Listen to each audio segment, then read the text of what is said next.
Hey guys, প্রথমেই জানাই শুভ নববর্ষের শুভেচ্ছা সকলকে। সারা বছর ফ্যামিলির সাথে বেরোই আর না বেরোই, এই নববর্ষের প্রথম দিনটা কিন্তু সন্ধ্যাবেলা হালখাতা করতে ফ্যামিলির সবাই মিলে বেরিয়ে পড়ি। তো যথারীতি সন্ধ্যাবেলা আমি, মা, বাবা, ভাই সবাই মিলে বেরিয়ে পড়েছিলাম।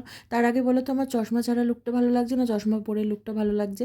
তো যাই হোক, এইবার কিন্তু একটু অন্যভাবে কাটানোর ইচ্ছা ছিল সন্ধ্যেটা। আমরা এবছর ভেবেই নিয়েছিলাম কোথাও হালখাতা করতে যাব না। আজকে কিন্তু আমরা শুধুমাত্র রওড়া বাজারে যাব আর ফুচকা খাবো। তো রওড়া বাজারে যাওয়ার সাথে সাথেই রাধা মাধবের দর্শন পেলাম।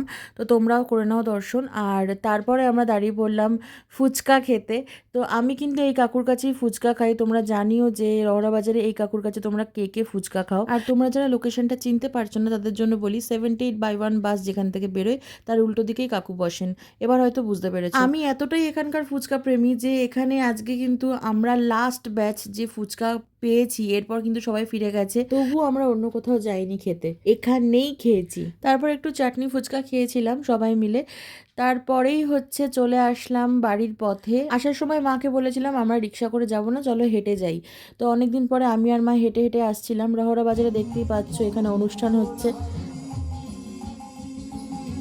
অনেকদিন পর মায়ের সাথে গল্প করতে করতে হেঁটে হেঁটে আসতে খুব ভালো লাগছিল। এখন সেভাবে হাঁটাই হয় না স্কুটি হওয়ার পর থেকে। তো চলো আজকের মতো ব্লগটা এইটুকু, আবার দেখা হচ্ছে অন্য কোনো ব্লগে। টাটা।